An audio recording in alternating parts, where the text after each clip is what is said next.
स्वदेशी incredible SI news.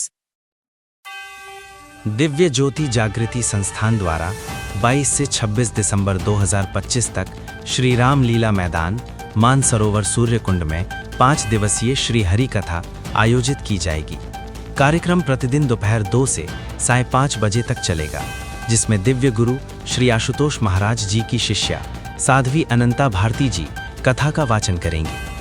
Press वार्ता में संस्थान के पूर्वांचल संयोजक स्वामी अर्जुनानंद जी ने बताया कि संस्थान पिछले 30 वर्षों से आध्यात्मिक जागृति के साथ नशा मुक्ति, पर्यावरण और स्वास्थ्य के क्षेत्र में सक्रिय है। उन्होंने कहा कि गुरुदेव के सानिध्य में ब्रह्म ज्ञान द्वारा ईश्वर का साक्षात्कार संभव है।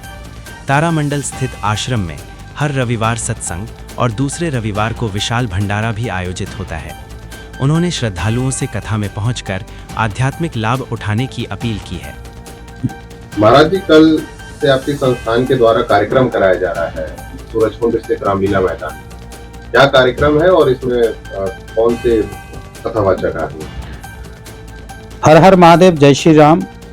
दिव्य ज्योति जागृति संस्थान के माध्यम से दिनांक 22 दिसंबर से 26 दिसंबर तक दोपहर 2 बजे से सायं 5 बजे तक रामलीला मैदान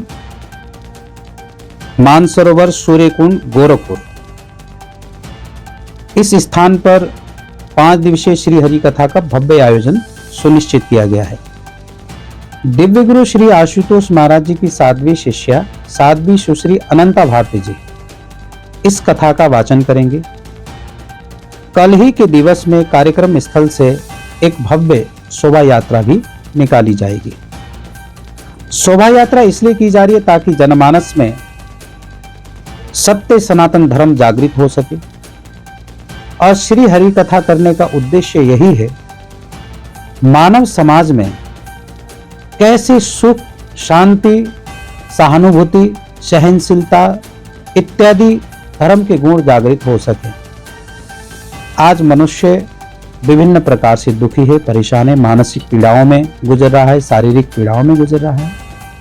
साध्वी जी प्रत्येक दिन आयुर्वेद को लेकर के या फिर जनमानस में जो आज समस्या है, जैसे नशे की समस्या है, पर्यावरण की समस्या है, या जो भारतीय सनातन संस्कृति पर आधारित शिक्षा ना मिलना एक बहुत बड़ी समस्या है, उन सभी विषयों को रोज वो एक मुद्दे के तौर पर कथा के माध्यम द्वारा उठाएंगी।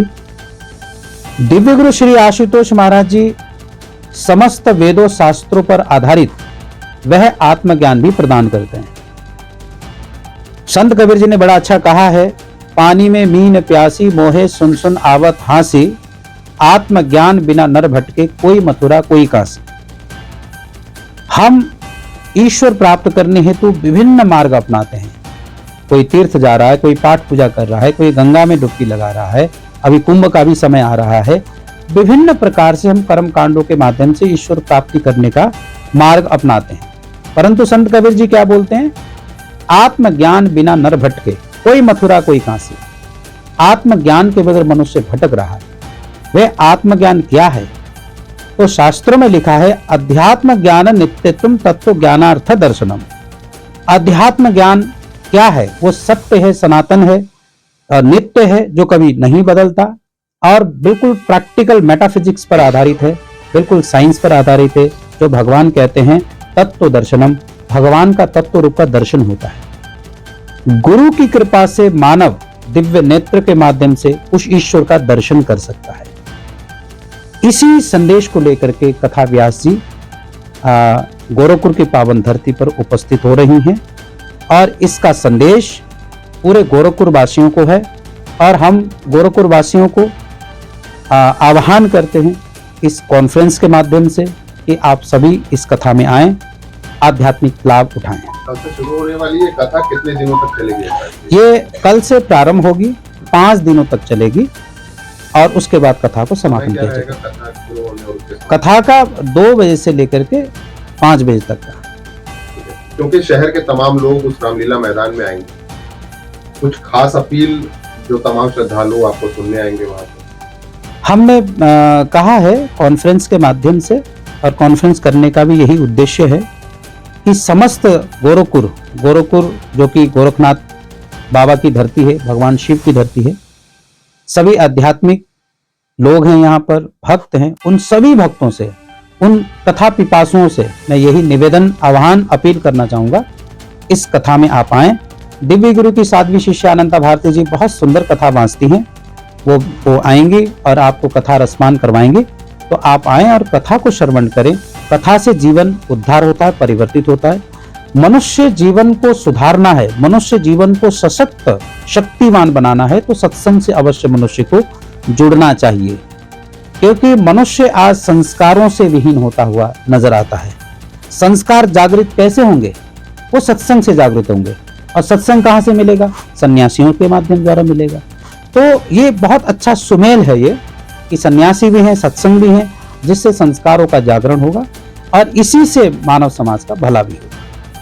धन्यवाद।